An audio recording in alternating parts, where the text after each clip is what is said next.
Well, good news, bad news. I just recorded a 30-minute version of this video and I didn't realize my audio wasn't hooked up and I had no volume on the video. That sucks. It's the bad news. Good news is I'm much more familiar with what I want to say and I can keep it a lot shorter. I'm aiming for 10 minutes. We'll see if that's reasonable. For me, it's hard, so I'll do what I can. But let's get into it. So I want to talk power rankings. We sent out a survey. 9 of us replied, ranking each team from 5 to 1. 5 being championship contender, 4 being this is a playoff team, 3 is on the bubble, 2 is this is not a playoff team, 1 is like there's no way they're making the playoffs, to differentiate down. We had 3 different tiers, essentially. All the scores were pretty much lumped into 3 groups. Our lowest tier, which looked the most unlikely to make playoffs per those 9 people's results, was Maffey, Casey, and Bo. You can see at the bottom, I've put this into the order based on the survey. So those 3 teams didn't look likely to make playoffs according to the league. The next tier is sort of on the bubble. It's from French, Brad, Corey, Frank, and Jeremiah. Those 5 teams were separated by a very small margin in the survey. So those are the teams that could make up the are you in the playoffs, are you in the Otani race group. And then Alex, JW, myself, and Nate all separated by a very, very thin margin at the top in more of the contenders group. So that's just what people said based looking at your rosters, right? Certain factors maybe make your team look from just a bird's eye view better or worse. Sometimes it's name value, sometimes it's what happened last season, even if that's not indicative of the past. Sometimes it's just how good has this team been in the past, like a Nate, right? Maybe he gets a little boost because he's the best. Who knows? But obviously, it's all just our own opinions. I think it's kind of fun to have some general perspective that isn't just from me. So you guys can't all be mad at me for my power rankings this time. So I want to touch on each team briefly, and just go over some of the strengths and weaknesses. And then once we're done with all 12 teams, we'll call it good. Hopefully we keep this again under 10 minutes. So starting from the bottom and working our way up from the survey results, that would be Bo, Nico Harrison. I love the logo. I think the offense looks okay. I don't think that it looks bad personally, but I think there isn't necessarily the name value that you look for when you're looking at power rankings. What do I label this guy? You have Adley, you have Vladimir Guerrero Jr., and then guys like Duran. I mean, Duran's very good, but he isn't necessarily someone you look at and say that's a stud. Not yet. If he does it again this year, maybe people start to get that in their brain. But like Reynolds and Duran are good, but maybe not elite guys like you think of traditionally. So I think the name value kind of hurt Bo a little bit here. This offense isn't putrid or something. It's just maybe doesn't have the star power. And when you look at the pitchers, he was dealt a blow when Grayson Rodriguez got hurt. Hopefully he's not out long. Between Lodolo, Peralta, Joe Ryan, Grayson Rodriguez, and Sonny Gray, definitely that's a solid to good 5. So again, I don't know if I see this team as truly the worst team in the league based on the survey results. It was really close with the bottom 3, but I certainly wouldn't be folding and calling it a season. This team still has definite potential. Next is Casey. Playoffs or bust. It's going to have maybe their work cut out for them. They kept a lot of offensive players this year. Albies, Chapman, Henderson, Keith, Cowser, Castellanos, Suzuki, and Steer. So I know they're banking on offense being the strong suit. I think the numbers are not strong in some of the power categories. Sorry, I thought I knew what I was gonna say for this team. I mean, I think the numbers are fine here. The runs look pretty good. The power's not as bad as I thought it was for whatever reason, just coming into the video. The walks are a little light. The steals aren't really strong, and the strikeouts are not looking to be good. So it's probably more like you're chasing those other 5 categories. And then pitching was going to be the struggle. Hunter Brown, Kevin Gossman, Mitch Keller, Logan Webb, Emerson Hancock, McGill, Paddock, Severino, Springs, Wesniski, Whitlock. A lot of questions about all of those guys except pretty much Logan Webb, to me anyways. So that'll be a wild ride. There's going to be some really high weeks. There probably is going to be some low weeks in there too, because some of those guys have had past success, but that'll be a roller coaster. Maffey is the hardest team probably to judge because the ceiling is almost unknown. These guys are so young by and large. There's so many young keepers. We surely have not seen the top level of many of these players. And if they all coalesce into one season where they're all peaking, sure, this offense could be very good. When you look at projection systems, which pretty much always go off of what have you done, it's not as good. The numbers don't really pop off the page, and that's why I think it's easy to look at this team and say it doesn't necessarily look on paper like a contender, but I certainly won't be surprised if Maffey is competing for a playoff spot. He's a high-quality manager, always seems to find a way. I will say last year didn't work out, but I typically think Maffey can figure out something. Pitching-wise, Luis Gil going down stinks. He has Schwellenbach, Jackson Jobe, Tanner Bybee, Ronel Blanco, maybe even Jack Leiter. Those are some of his good arms. Ryan Pepiot, Reese Olson, Casey Mize has looked good. Ryan Weathers is a nice sleeper. Jose Barrios is at least solid. Evaldi. So there's some solid names on here. I probably should have prefaced with this. I don't think that there's just a terrible team in our league. All three of these teams could make the playoffs. But certainly the next tier up have a better shot, I think, is what the league has said by looking at everything and giving these ratings. French is next. Not a very French-like team. The big boppers are there in terms of Olsen and Judge.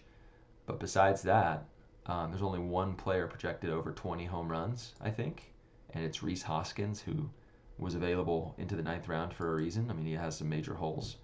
Certainly he could bounce back. I mean, I'm not trying to pick on Rhys Hoskins, but like it's not as powerful of a team as we're accustomed to seeing. There should be plenty of steals, but this is not really an offense-first team. I should throw out there that like guys like Stott, Abrams, Campbell, even Nootbaar, I still think could be something.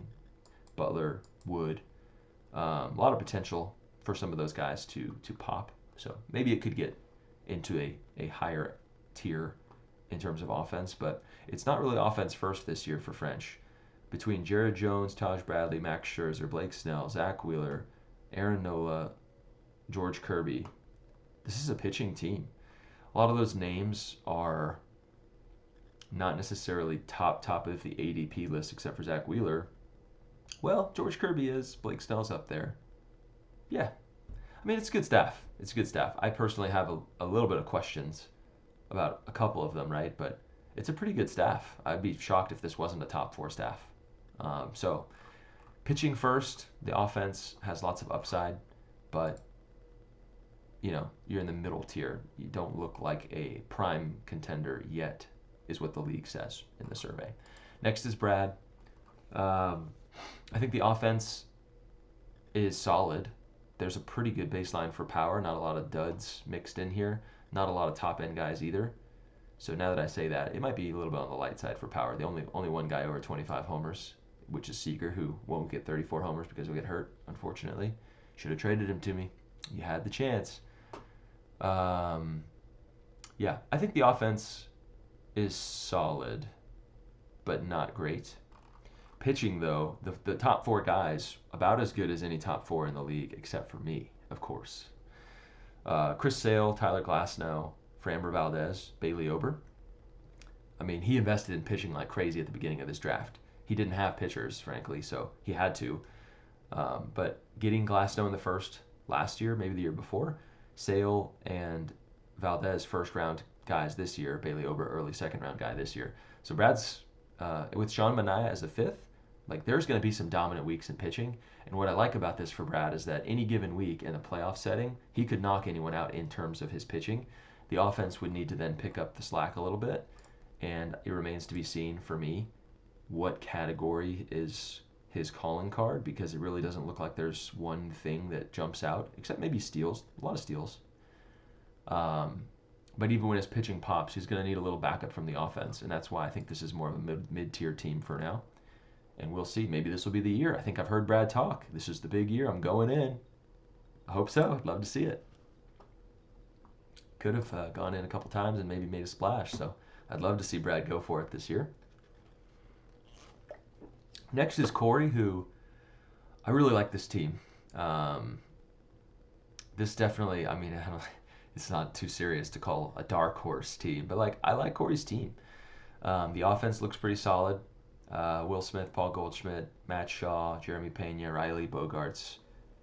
I don't want to go every player. When you look at the numbers, though, this isn't even keeping Yainer Diaz, Jordan Westberg, Ronald Acuna in the lineup, right? Carson Williams could come up. I think you have a solid baseline for power. You have a couple big sluggers. The runs and RBIs are going to be fine, I think.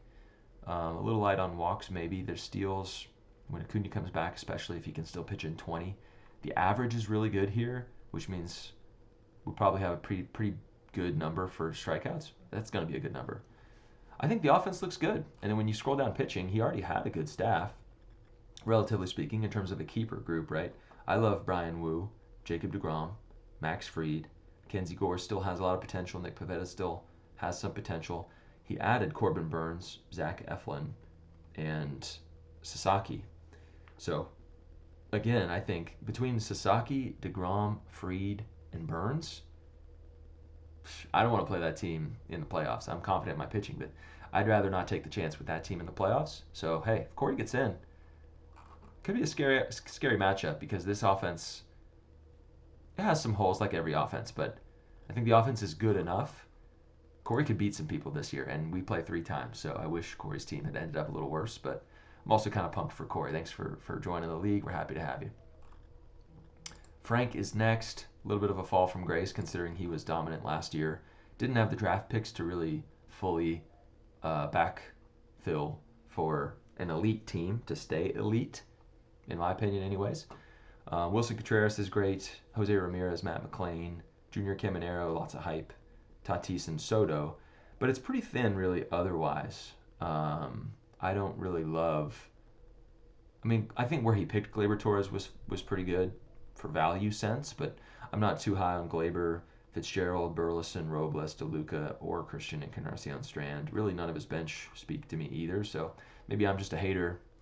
But I don't see this offense really fueling a playoff run. And the pitching is a little suspect, and he invested more in offense than pitching coming into this. He also lost Garrett Cole right before the season. That sucks. At least you got out of it before the season started. But Michael King got a little lucky last year in a couple of the underlying metrics. Jack Flaherty, I just don't believe it. I just don't believe it. Maybe he'll prove it again. Senga has only done it the one time, but I mean I tend to believe in him, but it's not a for sure thing. And then Walker Buehler definitely carries some risk. So I don't know. Don't love the staff, but I do think that Frank is really a high quality manager. And so will this team make the playoffs? I wouldn't bet against it, but definitely a mid-tier team, not a top-tier team to me. Jeremiah is the last of the mid-tier. The offense is pretty damn good. When you talk ADPs, Freeman, Jazz Chisholm, Bryce Harper, Jackson Chourio, Jackson Merrill, Corbin Carroll, and Kyle Schwarber are all top 35-ish ADP.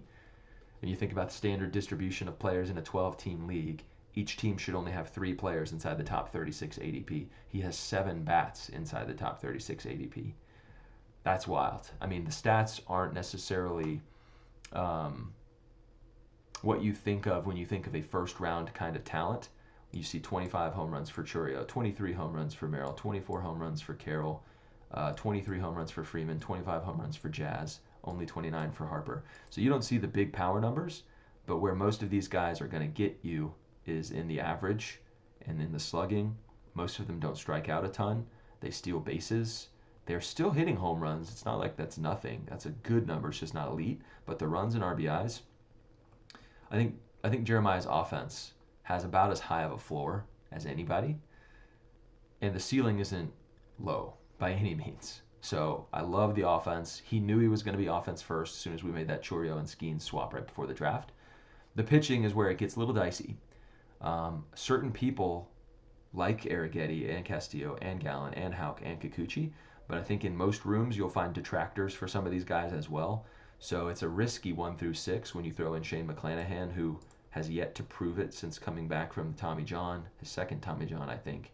Plus, he's outside in the humidity in Florida in a park the size of Yankee Stadium, and um, he's already a guy I think that maybe he's a fly ball pitcher, I think. Anyway, that's 6. There's going to be some weeks where that pops and it looks like Jeremiah is a top tier guy. There's going to be some weeks where the pitching is really letting him down. But that offensive floor is, again, so high that I can't imagine Jeremiah getting beat 11-5 very often, because an offense is going to have to go toe to toe with him to do that, and his pitching will have to not hit. And it certainly has upside to still be pretty good week to week. It could be. He's another guy. I wouldn't love to play that guy in the playoffs because the offense will probably beat me, and the pitching, not all-star guys, but like those 6 guys certainly could put together. I could see a really good week from those guys here and there. I think we're really struggling on this 10-minute idea, but I'm going to try to keep it short still. Oh, God, we're already at 16. Well, 20. Let's shoot for 20. I'll shave 10 minutes off. Next is Alex, who I had rated as a top-tier team. I think he just has a lot of very good players on offense. He stole Max Muncy from me, and I'll never forgive him for that. Elly De La Cruz, Mookie Betts, Marcell Ozuna, Marcus Semien, Willy Adames. A lot of good bats. I think he has a pretty high floor as well, like Jeremiah.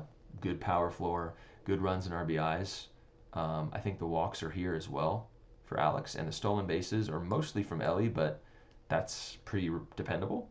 Maybe he can even stop getting caught so much, and that number rises.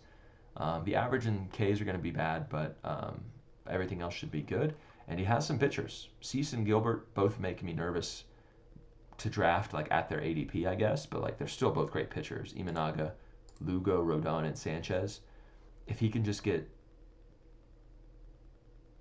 2 of the 4, Imanaga, Lugo, Rodon, and Sanchez, to be very good pitchers this year, again, another team that would be kind of scary in the playoffs. But admittedly, the depth falls off a little bit after those guys, and frankly, he just doesn't have very many pitchers, so he'll be on the waivers. But that offense paired with those top pitchers are going to be that's a playoff team, a contender to me. Ooh, I skipped JW. Dubsy Dimes has a great offense as well. Also, not really in the traditional sense of like the huge home runs, though his power's good. It's just not. There's some guys on this list that maybe the number looks a little light to me. I know JW and I actually talked about that. Langford at 19, like the dude could certainly hit 30. Yelich hit 16. I think he had almost 16 last year when he went out after like 2.5 months. Jordan Walker, tons of power, just can he tap into it? Trout could certainly hit 50 with the full season of health. Even Bregman's short porch, I know he's not a power guy, but he's mastered the short fly ball to left. Pascantino's exit velocities. Damn, I'm going way too into this. But, I'm excited about this offense. And it's the great experiment. I've always wanted to see a team just say F one side of the ball completely, and just go for the other one. And that's exactly what JW has done. Find me a pitcher that's a starter with a ADP under 200. I don't think there is one. This is wild. He's going to win saves. I mean, he just acquired Helsley and Miller for his first and second next year, which is its own video-worthy topic from Bo.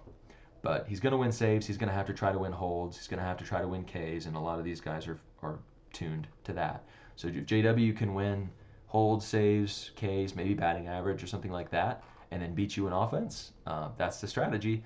However, it's kind of JW, Jeremiah, Corey, Brad, and Alex even are all kind of there too. Like the offense is probably a little better than the pitching. Maybe not Brad actually. Anyway, it's going to be interesting to watch a few of these giant offenses with limited staff square off.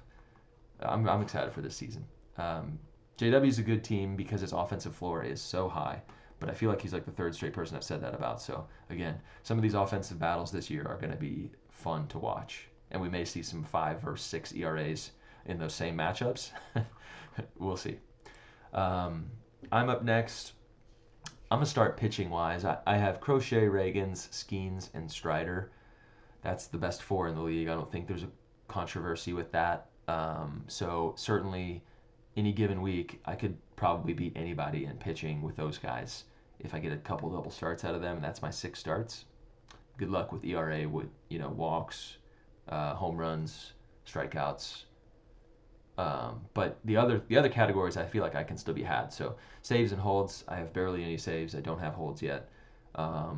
Quality appearances, I have a pretty deep staff. I didn't even mention the Alcantara, Dustin May, Robbie Ray, Justin Steele, Gavin Williams, Giolito. So I feel like I have a good staff kind of all the way through. My offense, lots of power, but really nothing else. So I don't have a great offense.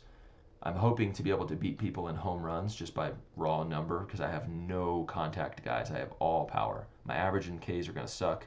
My slugging and home runs ought to be good. If I have a lot of home runs one week, I might certainly get some RBIs, runs. I have a few walks. So we'll see. I'm more going to be trying to scrape across a couple wins on offense and just win pitching. And Nate is the top team again, though he wasn't separated by the other 3 of us by too much. He's really good on both sides of the ball. Alonso, Marte, Machado, Witt, and Ohtani were his keepers. That's just crazy. Didn't have a lot of picks to supplement the offense, but he did add some very solid guys. Nimmo, Garcia, Rosarena, and the pitching. His top 4 guys are right up there with the top 3 or 4 in the leagues between Skubal, who's maybe the best in the league, of course. Yamamoto looked really good yesterday. Pablo Lopez and Hunter Green. That may be where it depends. Pablo Lopez and Hunter Green could both be like top 5 Cy Young guys, and they both, I believe, have floors a little lower than someone like maybe even Brad's 4. Skubal keeps the floor so high, like by himself, right? And Yamamoto's kind of right there too. Not there, but he's good. So, anyways, a really good group of 4. The depth isn't quite as strong here. Relievers really weren't notable for him, but top 4 guys like that, offense like this, that's a contender, prime contender, the top guy based on our survey.